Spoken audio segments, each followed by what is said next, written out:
소개 감사합니다. 잘 들리시죠? 네. 예. 제가 오늘 말씀드릴 내용은 소위 말해서 분산 분석이라는 기법에 대해서 말씀드리는데요. 어떻게 보면 연구를 해가 통계적 분석에서 특히 사회과학 쪽에서는 굉장히 많이 사용되는 방법입니다. 어떻게 보면 제일 많이 사용되는 방법인데 사실은 개인적으로 말씀드리면 제가 또 싫어하는 방법이기도 하긴 한데요. 근데 피해갈 수 없는 방법이기 때문에 제가 이 부분에 대해서 몇 가지 유의할 점 등등에 대해서 말씀을 드리고요. 혹시라도 제가 언제든지 질문이 있으시면 중간에 이렇게 질문해 주시면 감사하겠습니다. 제가 지금 강의를 하면서 조금 부담스러운 게 지금 아까 말씀하신 학부생도 있으시고 뭐 이렇게 수준이 여러 개 있어가지고 제가 할 수 없어서 제일 낮은 수준으로 맞춰서 말씀을 드리겠습니다. 그러니까 이해가 안 되시면은 언제든지 주저하지 마시고 질문해 주시면 감사하겠습니다. 몇 가지 간단하게 몇 가지 이번 시간에 살펴볼 내용은 이런 독립변수, 종속변수, 집단 간 설계, 집단 내 설계, 혼합 설계라는 거에 대해서 간단히 살펴보고요. 특히 제가 요청을 받은 거는 학과가 학과인 만큼 근데 치료 효과 같은 걸 치료 효과나 안 그러면은 변화를 갖다가 탐지할 수 있는 이런 기법이 여러 가지 있습니다만 아노바를 사용해서 어떻게 할 수 있는지 이런 부분에 대해서 집중적으로 살펴보겠습니다. 이거는 너무나 잘 아시겠지만은 아주 간단하게 빨리 한 1, 2분 만에 넘어가겠습니다. 자, 우선 통계에서 제일 중요한 게 독립변수하고 종속변수인데, 그죠? 독립변수는 종속 변수를 예측하기 위해서 사용되는 변수입니다. 그래서 보통 이 학문 분야마다 다르게 이야기를 하는데 예측 변수라 하기도 하고 독립 변수라 하기도 하고 이런 여러 가지로 불립니다. 그다음에 종속 변수는 독립 변수가 정해지면은 거기에 따라서 결정되는 변수입니다. 독립 변수에 근데 독립 변수가 정해지면 거기에 따라 결정된 종속 변수를 마음대로 변화시키는 것을 데이터 조작이라고 그래요. 그러니까 근데 통제 집단 넣고 실험 집단 넣었으면은 거기서 나는 결과는 그대로 읽어야 되는 부분입니다. 그래서 이걸 종속 변수를 하기도 하고 outcome variable, 결과 변수라고 하기도 합니다. 이 부분에서 그래서 이런 것을 알아보기 위해서 보통 우리가 연구를 하면은 무엇이 어떤 데 영향을 미치는지 이런 데 연구를 하는 거죠. 그래서 무엇이 해당되는 것이 독립 변수에 되는 거고 어떤 데에 영향을 미치는 거가 어떤 데가 종속 변수에 해당될 건 됩니다. 예컨대 이런 실험 설계 예를 하나 몇 가지만 살펴보시면은요. 예컨대 행동 치료가 우울증 치료법에 효율적인지 치료 방법이 여러 가지가 있는데 행동 치료가 우울증 치료하는데 효율적인지 알아보기 위해서는 독립 변수로 볼 수 있는 게 치료하는 방법입니다. 그래서 행동 치료도 있을 거고 인지 치료도 있을 수 있고 그냥 좋은 동네 가서 쉬는 것도 있을 수 있고 여러 가지 방법이 있을 수 있고요. 그다음에 종속 변수는 실제로 우울증이 향상되는지 향상되지 않는지를 알아보기 위해서 측정하는 우울증 검사라든지 이런 것들이 종속 변수에 포함되게끔 됩니다. 그래서 이 독립 변수 중에서 특별히 통제 조건을 포함시킬 수가 있습니다. 보통 그냥 문제는 보통 실험 설계할 때 가장 큰 문제는 예컨대 이러는 거예요. 자, 행동 치료가 좋은 걸 보여주기 위해서 행동 치료를 하니까 행동 치료기 전보다 후가 나아졌더라. 이렇게 하면 행동 치료가 좋은 것처럼 보이잖아요, 그죠? 그런데 안 그럴 수도 있어요. 그냥 무슨 치료도 받으면은 좋아질 수가 있잖아요, 그죠? 그래서 예컨대 이런 거예요. 예컨대 사람들이 아드레날린을 주사를 하면 흥분하는데, 그러면 생리적으로 변화를 시켜서 흥분하거든요. 그런데 아드레날린 주사를 해서 흥분하면은 그 흥분한 게 아드레날린 주사 때문에 그런지 그냥 주사를 맞아서 그런지는 몰라요. 보통 실험을 어떻게 하냐면 그냥 놓아두고 아무것도 안 하는 조건하고 그 다음에 아드레날린 주사하는 조건 두 개를 비교하면은 사람들이 또 공부하는 사람들이 뭐라고 트집을 잡냐면은, 야, 그거, 이게 아드레날린 주사 때문에 그러니까 그냥 주사를 놓았기 때문에 좋아진 거다. 이러면 할 말이 없어요.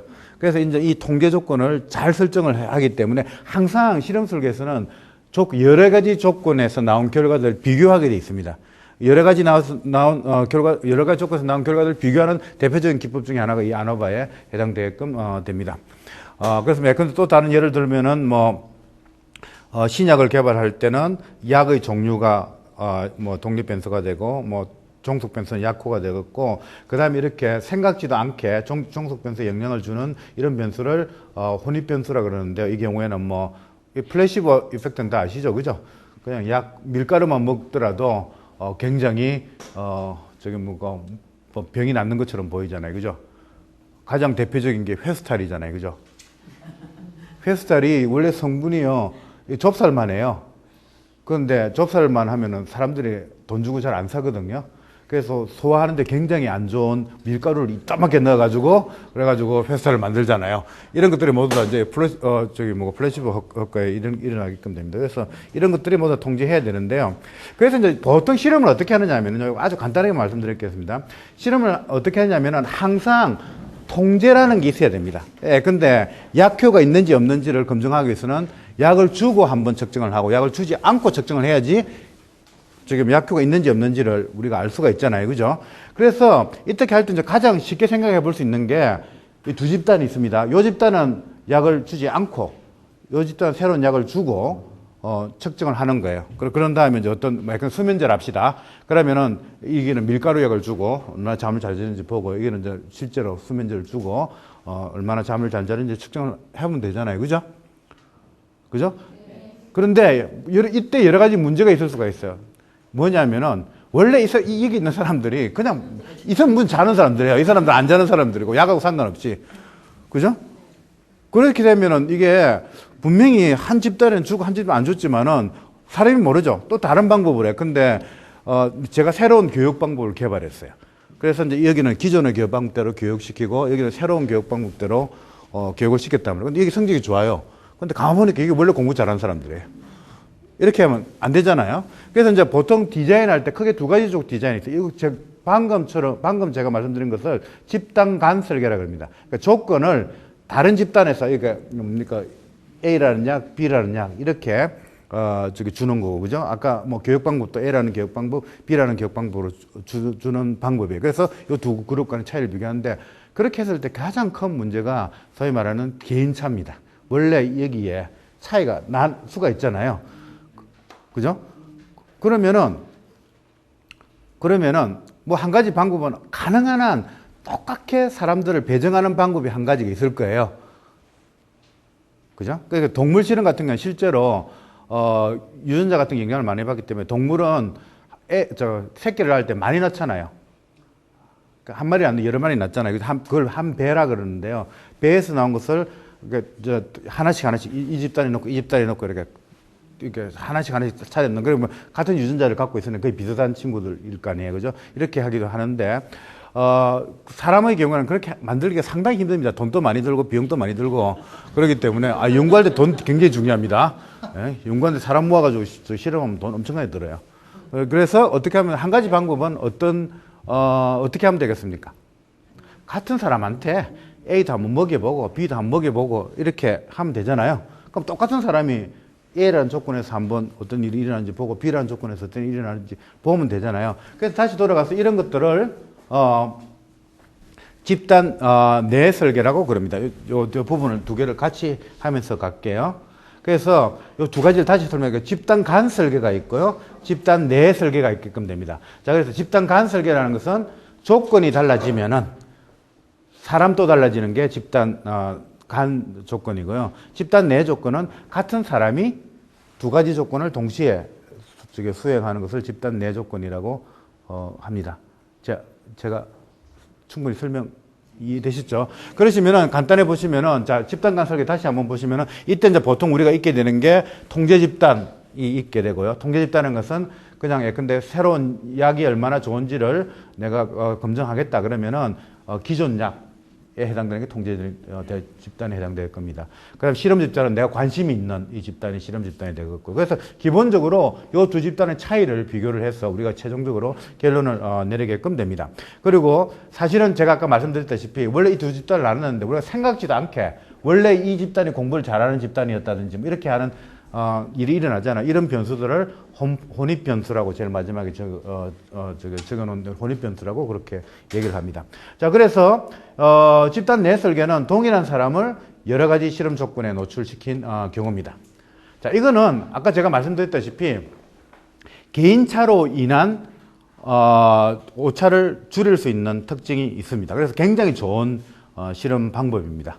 그래서 가능하면은 이 집단 내 설계를 하는 것이 컨트롤 통제를 하기도 쉽고 그다음에 비용도 훨씬 더 적게 드는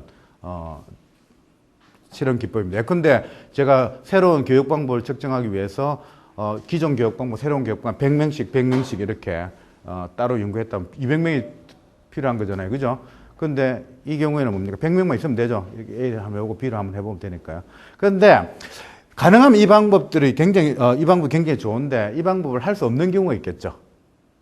아까 같은 경우에는 예컨대 제가 약을 갖다가 두 가지 약을 비교를 한다 했을 때 이제 A라는 약, B라는 약인데 A라는 약을 먹으면 죽어버려요. 그러면 안 되잖아요. B라는 약을 할 수가 없겠죠. 실제 동물 실험의 경우에 이런 일이 있을 수 있습니다. 그 다음에 치료법을 하는데 A라는 치료법이 굉장히 안 좋아요. 그래서 내가 A라는 치료법을 한번 해보고 B라는 치료법을 하는데 A라는 치료법을 하고 나서는 나를 안 찾아와요. 그러면은 뭐 이게 안 되잖아요. 그죠? 그래서 그 데이터를 뺄 수가 없는 게 그 데이터는 독특한 그렇게 어떤 원인이 있기 때문에 발생하기 때문에 그 데이터를 빼버리면은 지금 이상한 일들이 일어납니다. 그 다음에 더 쉽게 해서 좀 필요할 수도 있죠. 그죠? 같은 걸 아주 문제 두 개만 앞에 거 하고 좀 지나서 다음 걸 하는데 그럼 앞에 걸 한 것 때문에 필요해서 두 번째 걸 잘 못할 수도 있잖아요. 그죠? 그 다음에 또 연습 효과라는 것도 있을 수가 있어요. 그죠? 앞에 한번 해봤어. 뒤에 걸 또 잘할 수도 있잖아요. 그죠? 그래서 지금 집단 내 실험 툴가 굉장히 좋기는 한데 이게 할 수 없는 경우가 많습니다. 할 수 없는 경우는 이유는 딱 한 가지입니다. 앞에 게 뒤에 게 영향을 주면 안 되잖아요. 그죠? 그런데 이것도 영향을 주는 데인데요. 앞에 게 뒤에 게 영향을 주는데 동일하게 근데 이제 두 점수를 비교할 때 앞에 거 뒤에 거 영향을 주는데 동일하게 뒤에 거 하는 게 연습 효과 때문에 앞에 거 하는 것보다 3점이 높다. 그러면은 그거는 또 문제가 안 돼요. 한 반은 AB 순서대로하고 반은 BA 순서대로 하면 상쇄가 되거든요. 그죠? 그렇게 하면 되는데 그런데 A를 먼저 할 때는 3점이 올라가고 B를 먼저 할 때는 2점이 올라가고 이럴 수도 있잖아요. 이런 경우에는 도저히 집단 내 설계로서는 해결할 수 없는 부분이 있습니다. 그래서 기본적으로는 이 집단 내 설계를 이용해서 실험을 하는 것이 연구를 하고 실험을 하는 게 굉장히 좋지만은 경우에 따라서는 이렇게 가능하지 않는 경우가 가능하지 않게 됩니다. 자, 여기에 대해서 좀 말씀을 했고 이 부분으로 넘어가겠습니다. 그래서 세 번째 파트로 가면은 자, 혼합 설계라는 겁니다. 어떤 거는 집단 내고 어떤 거는 집단 간으로 설계를 하는 거예요. 그래서 집단 내로 내고 이런 거예요. 내가 지방 사람하고 서울 사람을 구별하고, 그죠? 그건 집단 간이잖아요. 그죠? 그리고 각각 사람들한테 두 번씩 측정하면은 뭐 처치 전, 처치 후 이렇게 측정하면은 처치 전, 처치 후에 해당되는 것은 집단 내 설계가 되는 거고, 그 다음에 지역은 집단 간 설계가 되잖아요. 그죠? 그래서 가장 사실을 많이 쓰는 게 이겁니다. 이 두 가지를 필요할 때는 어느 부분은 집단 내 설계를 하고 어느 부분은 집단 간 설계를 하는 것이 혼합 설계에 해당되게끔 됩니다. 자, 그래서 대체적으로 실험 설계 부분은 제가 이 정도로 말씀을 드리고요. 그래서, 자, 이거는 실험 설계에 해당되는 부분이고, 이 실험 설계에 위해서 이제 우리가 결과가 나오잖아요. 그죠? 결과가 나왔는데 데이터를 분석을 해야 됩니다. 그런데 문제는 보세요. 이렇게 보세요. 자, 제가 이제 새로운 교육 방법, 기존의 교육 방법이고 새로운 교육 방법으로 이제 두 가지를 측정을 했단 말이에요. 그런데 여기는 애들이 20점 받고 여기는 100점 받았다. 그럼 고민 없어요. 그죠? 이게 좋은 거예요. 그죠? 그런데 20점 받았는데 한 25점 받았다. 좀 그렇잖아요. 30점 받았다. 이게 어느 정도 차이가 나야지 이게, 지금 진짜로 차이가 나는지 알 수 있잖아요. 더더구나 또 한 가지 더 나아가면은요. 한 40점 차이가 났었어요. 여기서. 여기 20점이고 60점이면 차이가 굉장히 많이 나는 것처럼 보이잖아요. 근데 곰곰이 안을 들어보니까 여기도 잘하는 놈 100점 받고 여기도 100점 받고 여기도 못하는 사람 빵점 받고 여기도 못하는 사람 빵점 받고 이거 막 안에서 막 움직인단 말이에요. 그러니까 이 두 가지가 차이가 나지만은 자기들끼리도 내부에서도 굉장히 많이 변화가 일어나면 이것도 못 믿잖아요. 그죠? 여기가 20점이지만 대충 한 10점에서 3점 사이 모든 사람들이 있고 여기서는 60점이면 50점에서 70점 사이에 있다. 그러면 이거는 우리는 뭐 고민 안 해도 돼요. 여기가 잘하는 사람들이에요. 그렇지만은 그렇지 않은 경우가 생기기 때문에 이제 그걸 갖다가 어떻게 결정을 할 것인지 우리가 어떻게 이쪽이 좋다, 이쪽이 좋다 결론을 내릴 것인지에 관한 부분이 주로 통계학에서 하는 부분입니다. 그래서 제가 여기서 보시면은 기본적으로 데이터에는 실제로 지금 뭐 진짜 패턴이 있고요. 그 다음에 거기에 뭡니까 소음이 노이즈가 들어가 있게끔 됩니다. 그렇잖아요, 그죠? 그래서 뭐 근데 시험을 쳤다 그래도 시험이 진짜 실력을 반영하는 건 아니잖아요. 진짜 실력을 반영하는 부분이 있고 그게 나아가서 곤란한 컨디션이라든지 안 그러면 등등 여러 가지 다른 이유 때문에 진짜 실력과 관련 없는 부분에 의해서도 점수가 변화하잖아요, 그죠? 그러면 우리가 실제로 이 뭐 심리학의 통계에서 하는 일들은 그 많은 데이터 중에서 데이터의 부분 중에서 진짜 점수가 얼마만큼 되는지를 끄집어내는 것이 기본적으로 하고 싶어 하는 일들입니다. 그래서 데이터 패턴을 보시면 여기서 보시면은 트루 패턴이 있고 그 다음에 오차가 있고 이 두 가지가 이제 있게끔 되게끔 됩니다. 그래서 예컨대 뭐 제가 말은 많이 써놨으면 그림으로 제가 말씀드릴게요. 자, 이런 데이터입니다. 자, 이게 이제 첫 번째 집단의 이 점이 데이터에 해당되는 부분입니다. 이 두 번째 집단이 이 데이터에 해당되는 부분이죠. 그러면은 평균으로 보면은 첫 번째 집단이 두 번째 집단이 좀 작죠? 그죠? 이것도 마찬가지입니다. 똑같은 패턴이에요. 그죠? 이것도 이 데이터도 다른 데이터인데 이것도 첫 번째 집단하고 두 번째 집단보다 평균으로 보면 작잖아요. 그죠? 눈으로 딱 보면은 얘는 작다고 말해도 큰 부담이 없겠는데 얘는 좀 부담스럽잖아요, 지금. 예? 얘가 얘보다 훨씬 못하잖아요. 이 그룹이 잘하는데. 그죠? 어떤 일이 일어납니까? 같은 집단 내에서 이렇게 왔다 갔다 한단 말이에요. 그래서 통계학에서 이걸 오차라 생각하는 거예요. 노이즈라고, 저기 노이즈라고, 소음이라고 생각하는 겁니다. 그래서, 이쪽 부분도 소음에 해당되는 부분이니까. 그래서 진짜 요 차이하고 여기에 일어나는 소음이 크기를 비교하는 거예요. 진짜 이 두 집단 간의 차이하고 그 다음에 여기서 노이즈가 얼마나 있는지를 비교를 해가지고 노이즈에 비해서 차이가 크면은 우리가 결론을 어떻게 내리는 겁니까? 아, 이건 차이가 난다. 이렇게 생각하는 거고, 그렇지 않는 경우는 차이가 나지 않는다고 생각하는 겁니다. 근데 이런 거예요. 자, 여기서 좀 X하고 Y하고 관계를 보는데, 이게 이제 점이 데이터에 해당되게끔 됩니다. 그래 보시면은 이걸 잘 나타낼 수 있는 하나의 직선이 이렇게 되잖아요. 그죠? 그러면, 이 직선, 이건 회귀분석이라는, 기법인데, 이렇게 하면은, 이 직선이 데이터를 잘 설명할 수 있다. 이렇게 되는데, 이거도 마찬가지 이렇게 막 퍼져 있는데도 이 가운데 직선이 얘기될 수 있고, 그죠? 안 그러면 요 점 위에, 선 위에 쭉 몰려 있는 경우도 있을 거 아니에요. 그죠? 그래서 그 경우는 이제 우리가 어떻게 결론을 내는지는 뭐 생각해보면 금방 아실 수 있잖아요. 그래서 기본적으로 여기, 뭡니까? 시스테매틱한 체계적인 패턴이 있고, 그 다음에 노이즈가 있고, 이 두 개가, 어느 것이 얼마나 큰지에 따라서 결론을 다르게 내리게끔 됩니다. 그래서 이제 기본적으로 이게 이제 두 집단이 차이가 나는지 이런 디시전을 결정을 이제 해야 되잖아요. 그런데 전통적으로 이런 결정을 할 때 쓰는 논리가 가설 검증이라는 논리를 사용하게끔 됩니다. 그런데 이게 굉장히 어색한 논리예요. 자, 이걸 어떻게 하느냐면요. 죄송합니다. 이 가설 검증을 이해를 해야지 통계를 결론을 이해할 수 있거든요. 이런 거예요. 자, 이걸 보는 거예요. 자, 이게 물병이죠. 자, 이게 텔레비전이라고 하자 이러는 거예요. 텔레비전을 하자 그러면 우리는 알죠. 나는 텔레비전 아는 것도 원래 알고 있어. 나 근데 그냥 저기 뭐고 이렇게 이걸 텔레비전이라 하자. 그러면은 텔레비전 또 이런 모양이 있을 수는 있어요. 그죠? 네? 그럼 텔레비전이 맞다는 가정하에서 이게 관찰될 확률을 계산하는 거예요. 그러면은 아주 낮겠죠. 그죠? 그러면 제일 처음에 내가 생각을 잘못했구나 하는 게 가설검증입니다. 예? 그 다르게 이야기하면은, 자, 죄송합니다. 자, 이 사람을 여자라고 하자 이러는 거예요.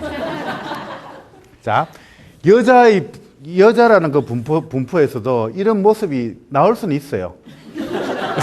아니에요. 이런 모습이 나올 수는 있습니다. 그런데, 이렇게 여자라고 내 제일 처음에 이제 가정을 하잖아요. 여자라고 가정을 하잖아요. 여자라고 가정해서 이런 모습이 나올 확률을 계산하는 거예요. 그러면 낮겠죠. 그죠? 굉장히 낮겠죠. 그러니까 생각은 내가 그렇게 가정한 상태에서는 이런 데이터가 나올 확률은 거의 없다. 굉장히 낮다. 그러니까 처음에 내가 생각을 잘못했을 거다. 그래서 결론은 어떻게 됩니까? 여자가 아니다. 그렇게 하는 것이 가설검증입니다. 자, 그래서 제가 이 부분은 제가 안 했는데 좀 설명을 할게요. 근데 제가 신약을 만들었잖아요. 그죠? 신약을 만들어가지고 이 이야기, 이제 기존의 약효가 수면제를 합시다. 수면제를, 기존의 약을 먹으면 한 5시간 자는데, 제가 새로운 약을 만들어가지고 10시간짜리를, 10시간 정도 자는 걸 발견을 했었어요. 그러면 10시간이 기존의 5시간보다는 훨씬 더 크다는 걸 내가 지금 말하고 싶은 거잖아요. 네. 그죠? 그러면 어떻게 하냐면, 어떻게 하겠어요? 10시간 데이터를 갖고 있는 거거든요. 그러면 어떻게 하겠습니까? 자, 이 10시간이 5시간하고 5시간이라는 분포에서 나왔다고 하자, 이렇게 생각하는 거예요. 그러면 이렇게 정규분포, 이렇게 이게 정규분포가 있으면은, 정규분포가 5시간일 때도 10시간짜리 데이터는 있거든요. 그러면 자 구석에 있기 때문에 굉장히 확률이 낮단 말이에요. 그러니까 자, 5시간이라 하자. 그럼 5시간이라고 가정한 상태에서, 아까 8시간이거든요. 10시간이거든요. 10시간이 나올 확률을 계산하는 거예요. 확률이 굉장히 낮다. 그러면은, 내가 처음에 5시간을 했던 건 잘못됐구나. 그래서 5시간보다 크다. 이렇게 결론내는 겁니다. 그래서 몇 가지 용어만 이야기할게요. 제일 처음에 내가 5시간을 하자. 이걸 연가설이라고 그럽니다. 연가설, 기무가설, 이렇게 하는데, 이 가설은요, 내 마음하고 반대로 가야 돼요. 그죠? 예, 이게 아니라고 지금 말하고 싶은 거예요. 그죠? 그렇지만은 본심을 잠시 숨기고 이걸 앞으로 내놔야 됩니다. 그죠? 연가설이라 그러고, 그러면 이 연가설 하에서 실제 데이터가 관찰될 확률을 구해요. 좀 이따 여기 나오는데, 그 확률을 p-value라 그럽니다. p-값이라 그럽니다. 그죠? 그리고 p-값이 굉장히 낮으면은 내가 뭐라 그럴 거예요? 내가 아까 말한 연가설이 틀렸다고 얘기할 거는, 보통 연가설을 기각한다 그래요. 이제 연가설을 틀렸다고 얘기할 텐데, 그러면은 아주 드문일 때면, 확률이 아주 낮을 때는 내가 기각할 텐데, 그러면 얼마나 낮은지를 미리 결정해야 될 거 아니에요. 그때 마음이 변하면 안 되잖아요. 예? 그래서 미리 결정하는 것을 알파라 그래요. 됐죠, 그죠? 그래서 지금 p-value가 아까 그 데이터를 관찰하니까 0.04였다. 근데 내가 미리 정한 거는 알파를 0.05로 정했다. 그럼 0.05로 정한 거는 내가 더문위를 0.05보다 작으면 굉장히 더문위로 보겠다. 이렇게 미리 정해 놓은 거거든요. 그거는 보통 0.05로 정합니다. 우리 동네에서는. 원래 제일 처음에 피셔라는 사람이 이 가설검증 만들 때는 0.10으로 삼았었어요. 그런데 좀 시간이 지나면서 0.05로 굳어진 것 같아요. 그래서 확률을 관찰해가지고 그게 0.05보다 작으면은 내가 리젝트 하는 거고요. 그렇지 않으면은, 그렇지 않으면은 할 말이 없어요.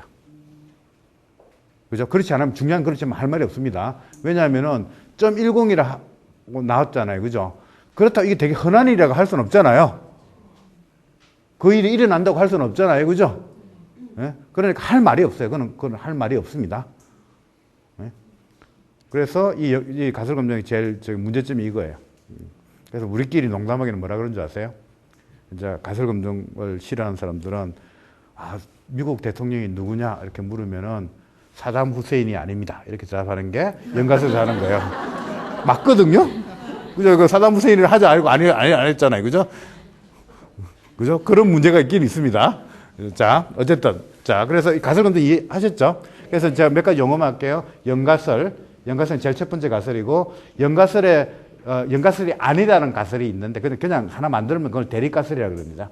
그 다음에 p-value라는 게 있을 거고, 그죠? 그 다음에 알파 수준이 있고, 알파 수준보다 p-value가 작으면은 연가설을 기각하는, 그런 절차를, 따르게끔 됩니다. 자, 그 다음에 이것과 관련돼서 또 한 가지 비슷한 것도 있는데, 이 신뢰 구간이라는 게 있습니다. 신뢰 구간이라는 것은, 근데 약효가 아까 10시간을 냈잖아요. 그죠? 그러면은 내가, 용감하게 10시간이다. 그럼 내가 갖고 있는 데이터가 모든 사람들한테 다 해본 게 아니잖아요. 근데 기껏 해봤자 한 2, 30명 데이터 가지고 해보니까 평균 10시간이 나왔단 말이에요. 그걸 가지고 나는 뭐라고 말하고 싶어요? 사람들이 이 약을 먹으면 10시간 잔다 이렇게 이야기하고 싶잖아요. 어디 나갔는데 내가 이 약을 먹은 20사람이 10시간 잔다 이렇게 하면 이거는 아무도 뭐 신경도 안 써요. 그죠? 그래서 요 달랑 이 20시간 20명의 자료를 가지고 나는 어떻게 이야기했냐면은 사람들은 이거 먹으면 10시간씩 잡니다. 이렇게 거짓말을 해야 된단 말이에요. 여기서는 통계에서는 그걸 거짓말이라 안 하고 추정이라 그래요. 그러니까 찍는 거예요. 그냥 추정하는 겁니다. 에스티메이션이라고 그러는데 추정을 한단 말이에요. 근데 이렇게 추정을 하면은 이렇게 이걸 한 점으로 추정한다 해서 점 추정이라고 그럽니다. 포인트 에스티메이트라고 하는데 이렇게 추정을 하면은 맞을 리가 없죠. 그죠? 맞을 리가 없을 거 아니에요. 그거 정확하게 그 10시간일 리가 없죠. 그래서 또 통계가 하는 사람 우리도 양심 있지. 그렇게 하면 안 되죠. 그래서 어떻게 하냐면은 아마 9시간에 해서 11시간일 거야. 그러면 조금 덜 위험하죠? 예? 그래서 이렇게 하는 것을 신뢰 구간이라고 합니다. 그런데 또 문제가 뭐냐면은 이걸 또 내 정확성을 높이기 위해서 그러면은 0시간부터 100시간 사이입니다. 그럼 무조건 맞죠? 그렇지만 이건 인포메이션이 없잖아요. 그죠? 그때 이걸 막 좁히면은, 이 구간을 좁히면 어떤 일이 일어나요? 정확성이 떨어지고, 상당히 고민스러운 일이 생기게끔 됩니다. 그래서 이걸 이제 이 간격을 얼마나 높일 건지를 결정하는 것이 두 가지입니다. 하나는, 표준 오차입니다. 얼마나 이게 오차가 많이 포함되어 있는지, 표준 편차에 루트 n으로 나눈 걸 표준 오차라고 그러는데, 제가 좀 더 다시 설명할게요. 표준 오차에 그러니까 표준 오차만큼 벌리면 됩니다. 그죠? 여기 오차가 어디 있는지, 그죠? 그러면은, 자, 예컨대, 평균이, 아까 10이었죠? 아까 10시간이었죠? 그럼 표준 오차가 2다 그러면은 일단 마이너스 2에서 플러스 2니까 8에서 12까지 되겠죠? 그죠? 이렇게 하는데 보통 여기에, 거기에 8에서 12 할 수도 있고, 그러면 그걸 2배씩 할 수도 있잖아요. 2배씩 하면 어떻게 되는 거예요? 6에서 14까지 이렇게 벌릴 수가 있죠? 그래서 앞에 한 배를, 그러니까 표준 오차의 한 배만큼 벌릴 건지, 2배만큼 벌릴 건지, 3배만큼 벌릴 건지를 이야기를 할 수가 있는데, 그중에 가장 많이 쓰는 게 1.96이라는 걸 씁니다. 1.96배만큼. 1.96배만큼 벌리면은요, 그 정규 분포에서 보면은 가운데 95% 안에 들어가게끔 됩니다. 그러면은 이 신뢰 구간이 내가 맞을 수도 있고 틀릴 수도 있잖아요. 그죠? 그러면은 내가 정확성에 있어서 95% 정도 된다. 이렇게 얘기를 할 수 있는 거예요. 그 99%를 하려면 2.54를 곱해주면 됩니다. 2.54만큼 벌어주면 되는데, 그러면 너무나 당연하게도 99% 신뢰도니까 신뢰도는 높아지지만 어떤 일이 일어납니까? 범위는 늘어나죠. 그죠? 예. 그래서 사실은 우리 신문 같은데, 방송 같은데 보면은 여론조사 할 때 항상 표준 오차 얘기를 하잖아요. 그죠? 그죠? 그래서 신뢰 구간의 이야기도 하잖아요. 그죠? 그래서 플러스 마이너스 얼마까지 이렇게 하는 것들이 그렇게 막 95% 신뢰 구간에서 플러스 마이너스 얼마고, 어떤 신뢰 구간에서 플러스 마이너스 얼마고 하는 것들이 이런 논리에 의해서 나온 게 됩니다. 그래서 크게 제가 말씀드린 가설 검증에 의해서 이거는 양당 간의 결정을 내리는 게 가설 검증이고, 그죠? 이게 높은지 이게 낮은지에 대해서 이게 높은지 이게 높은지를 지금 결정하는 것이 가설 검증에 해당되는 거고, 신뢰 구간은 그거보다는 또 정교하게 범위에 대해서 이야기를 하는 게 신뢰 구간에 해당되게끔 됩니다.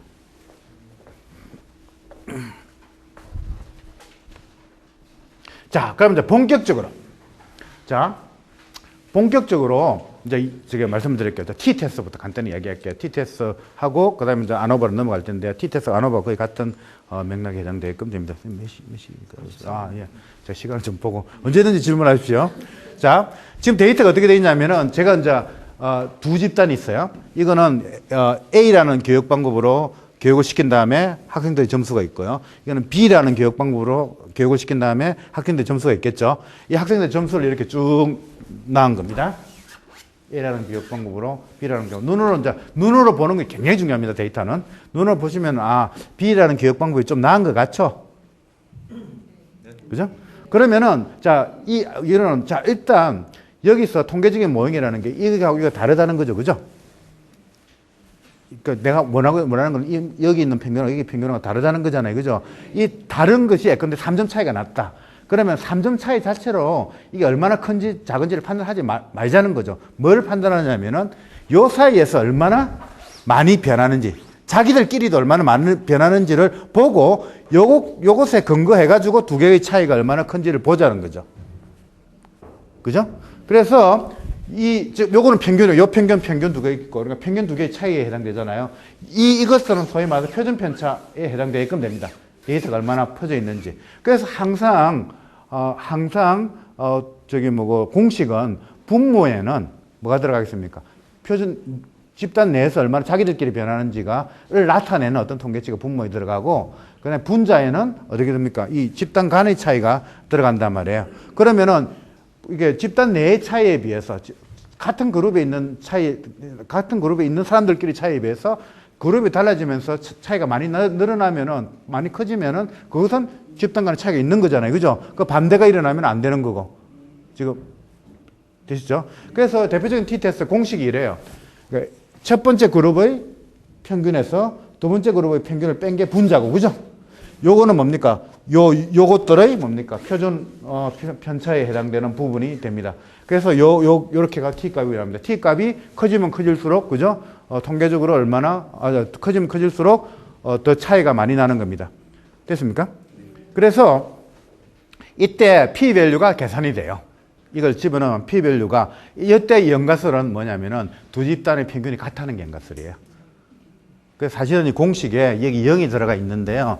요 0을 제가 일부러 구진하는 요게 두 차이가 같기 때문에 0이 들어가는 거예요. 요 평균과 요 평균 같으면 0이 되잖아요. 그죠? 요것과 요것을 비교하는 거거든요. 그래서 뭐 공식 같은 거는 외우실 필요가 없고, 어쨌든, 차이가 없다는 연가설 하에서 요 t값을 구해가지고 t값이 구해지면은, 자동적으로 테이블을 찾든지 아니면 컴퓨터에 넣으면 p값이 나옵니다.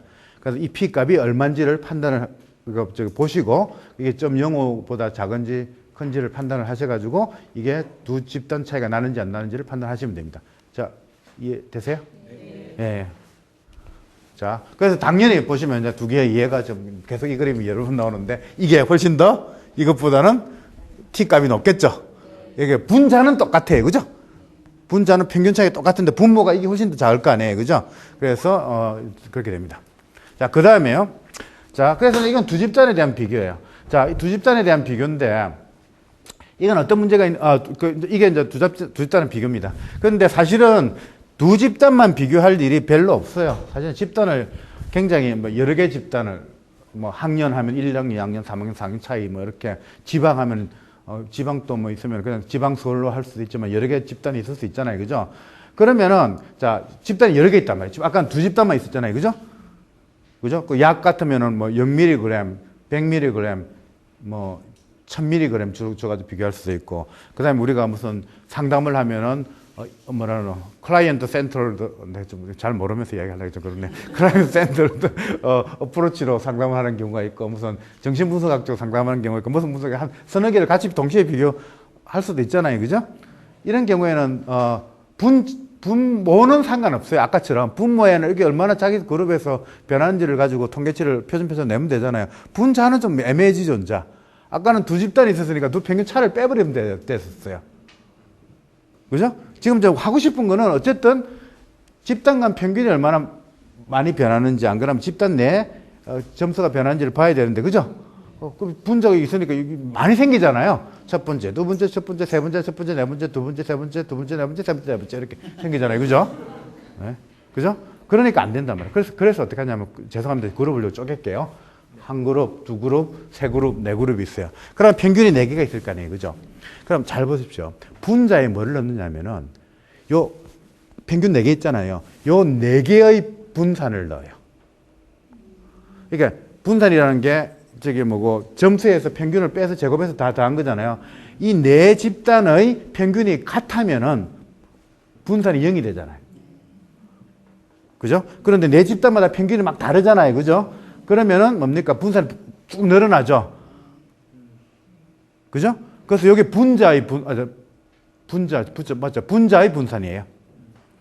아까는 분자는 빼기만 했잖아요. 지금은 이제 분산을 구해가지고 요 네 개의 점수, 네 개의 평균 점수가 얼마나 많이 벌어져 있는지를 본단 말이에요.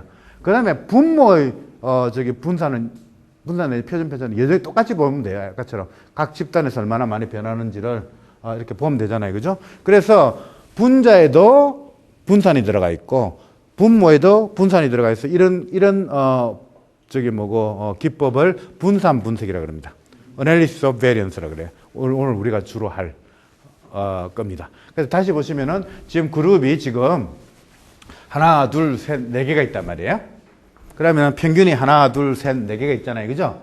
그러면은 요 네 개들 간의 분산을 구하고, 그죠?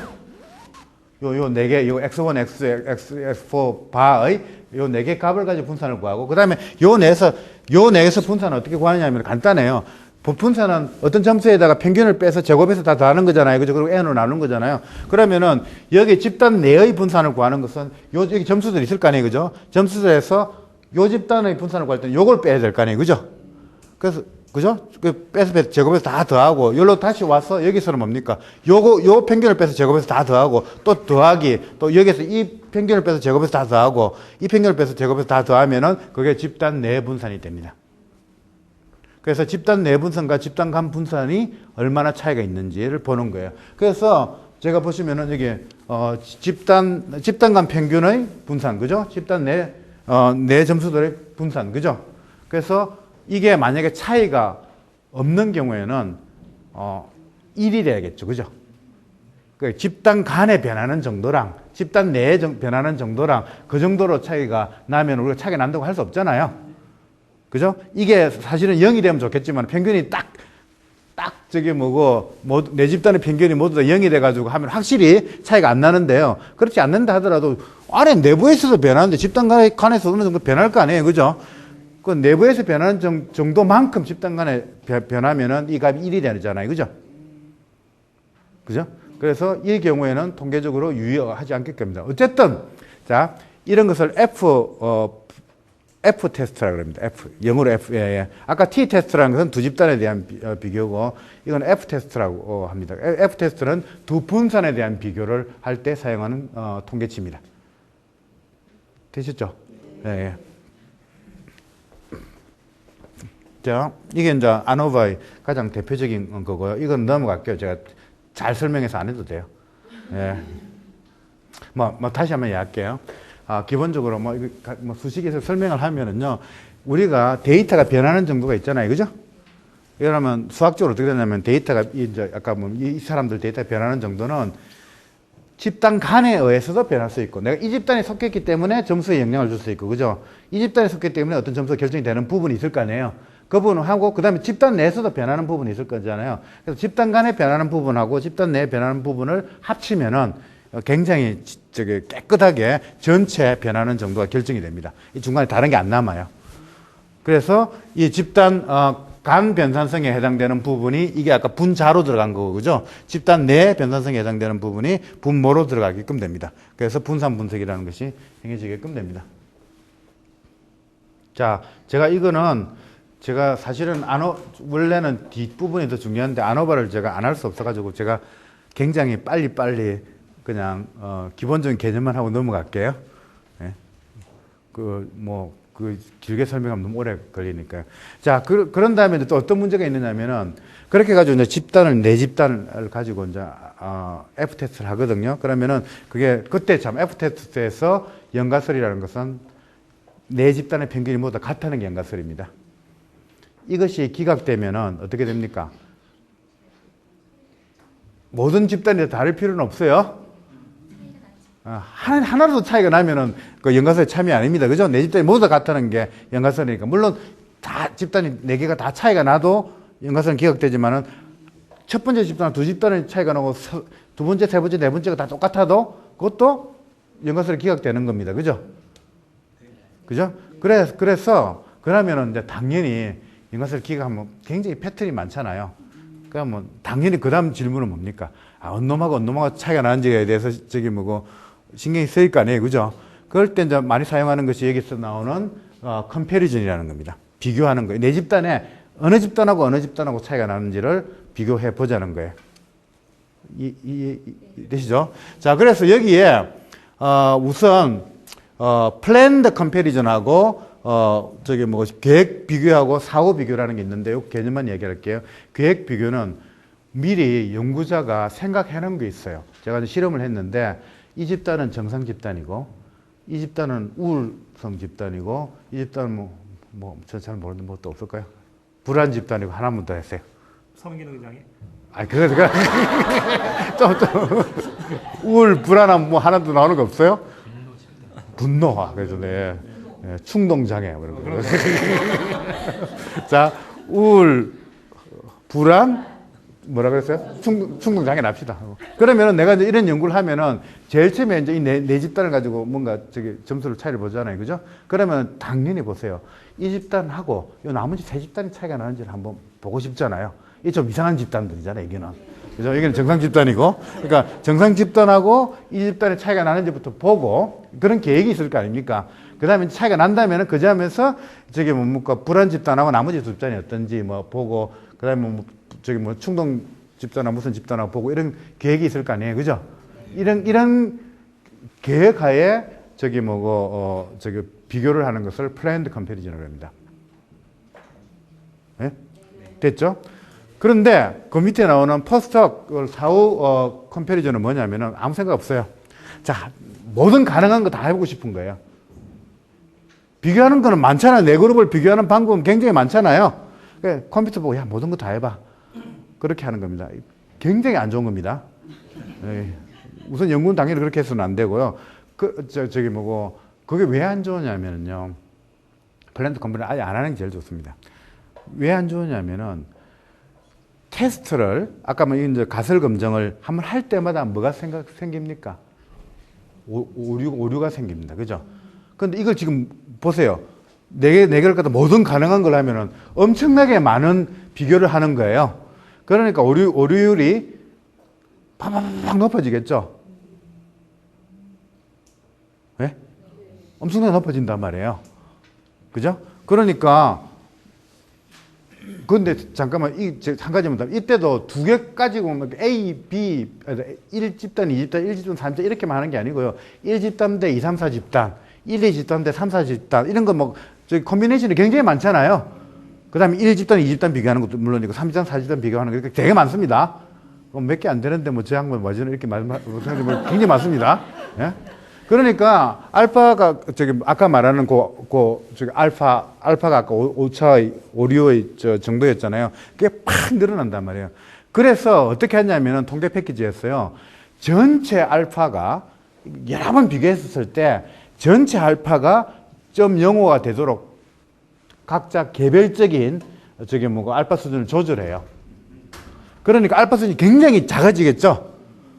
그래야지 이걸 다 모으면 나중에 0.05가 되는 거예요. 각각 비교할 때는 굉장히 이렇게 뭡니까? 알파 수준을 낮게 한단 말이에요. 그걸 지가 알아서 합니다, 컴퓨터에서. 그러면은, 연구하는 사람한테 안 줘요. 어지간해서 안 나오겠죠, 결과가. 그죠? 차이가 엄청나게 많이 나야지. 그냥 하면 안 나온단 말이에요. 그래서 이런 것을 갖다가 알파 코렉션이라 그래요. 이게 이제, 죄송합니다. 요게 제가 안 적었는데, 알파를 수정하는 겁니다. 알파 수정하는 게 지금 몇 가지 방식이 있는데 이걸 요거는 그대로 저기 뭐 기억하셔야 됩니다. 제일 처음에 본 페르니가 사람 이름입니다. 본 페르니 코렉션이라는 게 있는데요. 그 컴퓨터를 보시면은 본 페르니 바로 나옵니다. 예? 본 페르니 코렉션 아까 말씀드렸던 모든 가능한 조합을 계산을 해가지고 알파를 수정하는 방법입니다. 그 다음에 이제 많이 쓰는 게 죄송합니다. 여기 T가 빠졌네요. T가. 셰페 테스트하고 투키 테스트가 있는데요. 셰페도 여기 무슨 프랑스라서 이게 뭐 앙상땡가 뭐 하나 있어야 돼요. 제가 찍기 싫어서 안 찍었는데요. 자, 이 셰페 테스트는 뭐냐면은 모든 가능한 아까 말하는 이걸 비교를 하는 컨트라스트라 그러는데요. 모든 가능한 조합을 다 비교를 하는 가정을 하는 거예요. 그죠? 그리고 그 밑에 투키는요. 모든 가능한 조합을 다 비교하는 게 아니고 짝들끼리만 비교하는 거예요. 1과 2, 1과 3, 2와 4. 셰페는 뭐까지 한다는 거예요? 1, 2, 3, 4 비교하고 1, 2, 3, 4 비교하고. 그래 이거는 굉장히 많아지잖아요. 그냥 투키는 그냥 그러지 말고 두 개끼리만 비교하는 이런 방식으로 알파를 바꾸어요.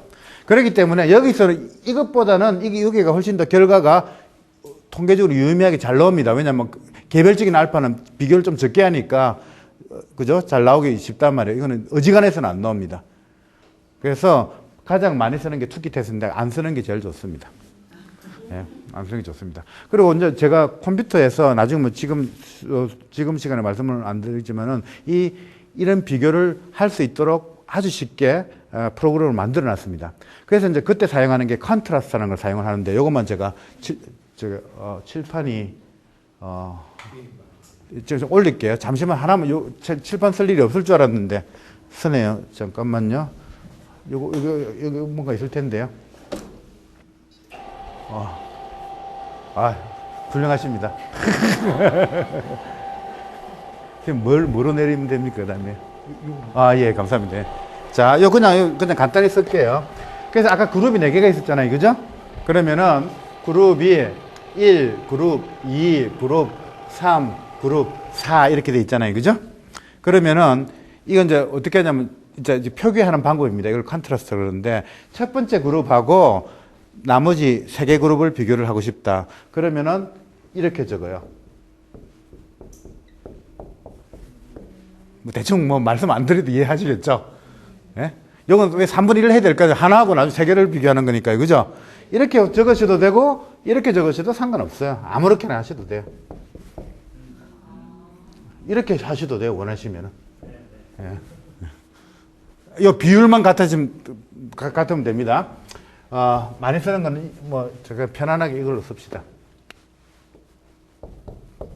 자, 중요한 거니까 제가 말씀드릴게요. 자, 이렇게 하시면 되는데, 그러면 첫 번째 그룹하고 2, 3, 4 그룹을 비교하는 거잖아요.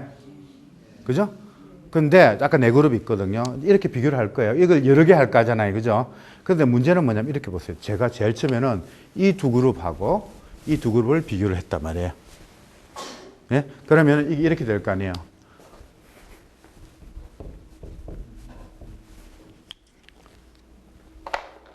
그죠? 그죠? 그 다음에는 또 관심이 있어서 이 그룹하고 이 그룹을 또 비교하고 싶어요. 그죠? 그러면은 어떻게 됩니까?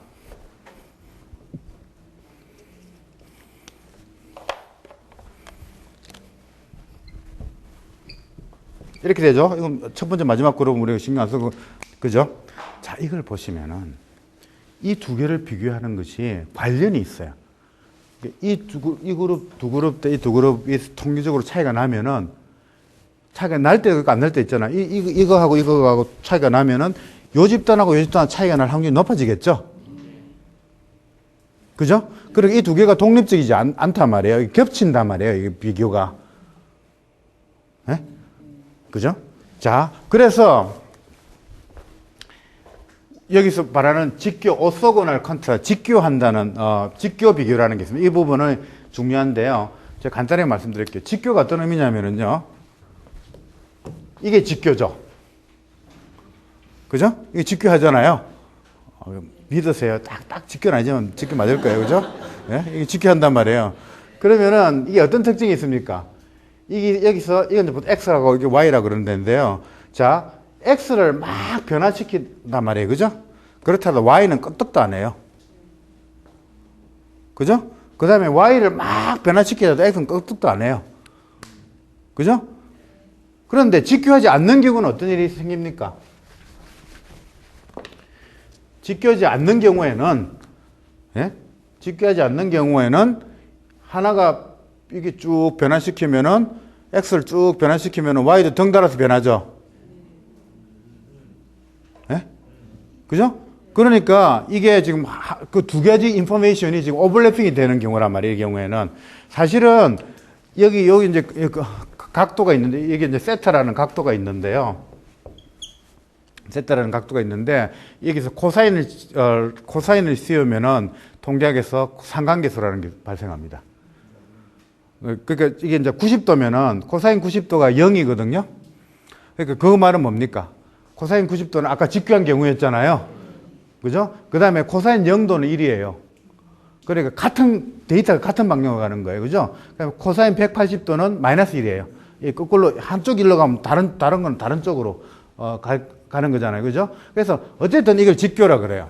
자, 그런데 하도 오래전에 있어서 기억이 안 나겠지만 혹시 기억이 나실지 모르는데요.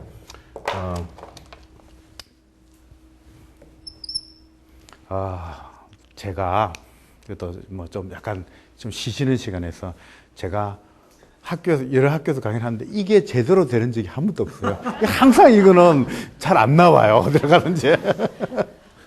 내가 그래서 저는 저기 학교에 있을 때는 아예 갖고 다녀요. 이거. 자, 저기 뭐 지금 다 봤는데 약간 진하게 나오는 게 없으니까 요게 제일 진해요. 좀 봅시다. 자, A1X. 이거 제가 부릴게요. 자, 그 다음에 B1Y 플러스 C, A2X 플러스 B2Y 이퀄 C2. 이 두 가지 곡선이 있으면 중학교 때 뭐 그런 게 옛날에 있었어요. 이 두 개가 직교할 조건은 기울기의 곱이 마이너스 1이어야 되고, 다시 풀면은, 이걸 그래가 풀면은 A1, A2 플러스 B1, B2가 0이 되면은 직교예요. 그런 게 있었어요. 옛날 쪽에. 네? 네? 그죠? 그래서 이것도 마찬가지입니다. 이게 직교하려면은, 자, 제가 다시 쓸게요. 이거 말고, 지금. 자, 제일 처음에 제가 이렇게 3, 마이너스 1, 마이너스 1, 마이너스 1이었죠. 그죠? 그죠? 그런데 제가 만약에 0, 1, 2, 마이너스 1, 마이너스 1로 했다고 합시다. 두 번째 그걸요. 그러면 이거는 안 겹치는 부분이잖아요. 또 보시다시피 제일 첫 번째 그룹하고 나머지 이렇게 비교한 거고, 그죠? 그 다음 두 번째 거는 뭡니까? 요 그룹하고 나머지 두 개 하는 거니까 이 두 개는 정보가 안 겹치죠?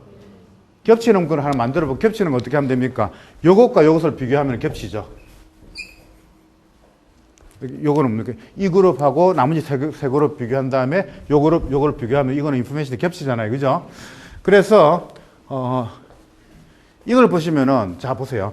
이 두 개는 안 겹치잖아요. 그죠? 안 겹칠 때는 어떻게 하긴 하냐면요. 각각을 곱해가지고 다 더해보세요. 아까 요겁니다. 직교할 조건이에요. 이거 곱하면 0, 마이너스 2, 1, 1, 마이너스 2, 1 해가 0이죠. 그죠? 그리고 요 두 개는 직교하는 거예요. 이거 두 개를 곱해가지고 다 더하기만 하면 됩니다. 그 다음에, 아닌 거 한번 봐야죠. 요거 두 개 봐야죠. 그죠? 요거 보시면은 3, 1, 0, 0 되잖아요. 그러니까 4잖아요. 직교 안 하는 거예요. 그죠? 그러니까 이게 두 개 겹치는. 그래서 직교하는 거는요, 여기 그룹이 4개면은 직교하는 그 조합은 3개밖에, 항상 3개밖에 안 생깁니다. 그 그룹보다 하나 작은 것만 생겨요. 이거 나중에 통계에서 자유도라 그러는데요. 자, 그래서 이걸 만드는 거는요, 이렇게 언제 다 이거 곱하고 해봐요. 그죠? 이거 다 곱하고 언제 해보겠습니까? 굉장히 쉽게 만들 수 있습니다. 동그라미만 그리면 돼요, 이렇게. 이게 무슨 말인지 아시겠죠? 요거 세 개하고 비교하자는 거죠? 동그라미 계속 그리는데 이렇게 겹치게만 안 그리면 돼요. 이렇게 그리면 이게 뭡니까? 가로지르잖아요. 그죠? 가로지르게만 안 그리면 얼마든지 이렇게 그려도 돼요. 이렇게 그리고, 이렇게 그리고, 근데 이렇게 그리면 이게 세 개의 직교하는 컨트라스트가 됩니다. 이해되시죠? 그래서 이거 직교는 굉장히 중요합니다. 직교를 해야지 이게 오버래핑이 안 되기 때문에, 정보가 오버래핑이 안 되기 때문에 항상 직교 비교를 합니다. 그래서 이 컨트라스트를, 이 비교를 SPSS에서 손으로 넣어서 이렇게 하실 수가 있습니다. 3, 마이너스 1, 마이너스 1 실제로 넣어서 하시면은 그렇게 내가 원하는 대로 보여줍니다. 근데 아까 말씀드린 포스터 컴패리즌 사후 비교를 하면은 그냥 해라 그러면 투키 해라 그러면은 모든 가능한 걸로 다 해가지고 지가 보여주는 거고요. 그렇지만은 각 개별 알파 수준을 팍 낮추기 때문에 어지간해서는 차이가 안 나옵니다. 우리 학생들한테 졸업하기 싫으면 하라고 그러는데요. 예? 어지간해서는 차이가 잘 안 나옵니다. 그래서 우리 동네에서는 방문을 한 사람들은 기본적으로 이 알파 코렉션을 하지 말자는 게 일반적인 생각입니다. 왜냐하면은 보세요. 제가 그러니까 우리 농담 삼았는데 알파 코렉션을 하면은 뭐냐면은 비교를 여러 개를 하기 때문에 줄이는 거잖아요. 그러면은 우리 농담 삼아 니 옛날 했던 연구하고도 같이 해야지. 왜 지금 연구까지만 카운트하냐? 옛날에 했던 연구도 같이 해야지. 그러면은 옛날에 연구 많이 한 사람은 이게 알파가 너무나 늦어요. 그죠? 그것도 그 말도 맞아요. 니 한 연구에서만 한 게 관련된 연구, 그동안 다 결론 내는 거, 그게 다 오차가 들어가 있는데 왜 이것만 가지고 그러냐? 그래서 하여튼 알파 코렉션을 하면은 너무 엄격하게 가가지고 참 안 나옵니다. 근데 너무 엉켜가지고 안 나오면은 오차를 줄일 수가 있는데요. 오차를 줄일 수 있는데 오차가 그것만 있는 게 아니거든요. 제가 조금만, 한 2, 3분만 더 하고 제가 말씀드릴게요. 자, 아까 뭐냐면은, 아까 연가설이 참일 때, 실제로 true일 때 연가설을 리젝트 하면 그건 잘못 내린 결론이죠. 그죠? 연가설이 참일 때 연가설을 리젝트 하는 그게 알파예요, 사실은. 제가 뭐 연가설이 참이라는 가정하에서 그 데이터 관찰될 확률을 했잖아요. 그죠? 그게 알파고 또 다른 게 있어요. 연가설 말고 내가 진짜 원하는 게 뭡니까? 소위 말하는 대립가설이에요. 그죠? 연가설이 아닌 거. 그죠? 그래서 연가설이 참일 때 연가설을 기억하는 것을, 그건 잘못된 거잖아요. 이걸 일종 오류라고 그럽니다. 타입 1 오류라고 합니다. 그 다음에 이종 오류도 있어요. 이종 오류는 뭐냐면은 연가설이 틀린 거예요. 실제로. 그러니까 대립가설이 참일 때 연가설을 기억 못 해가지고, 그죠? 대립가설을 못 받아들인 거죠. 그죠? 이것도 잘못된 거죠. 이걸 이종 오류라고 그럽니다. 이종 오류의 크기를 사실은 베타라 그래요. 아까 일종 오류의 크기를 알파라 그러고 이종 오류의 크기를 베타라 그럽니다. 그래서 우리가 이거 알파를 막 줄이면은요, 베타는 늘어나요. 그러니까 무조건 엄격하게 간다고 해서 알파 수준을, 그러니까 타입 1 에러를, 타입 1 일종 오류를 막 줄이면 좋을 것 같은데 일종 오류를 막 줄이잖아요. 그럼 이종 오류는 여기서 커지는 거예요. 그죠? 근데 이종 오류는 커지면 우리가 손해봐요. 이종 오류가 원래 내가 말하고 싶은 겁니다.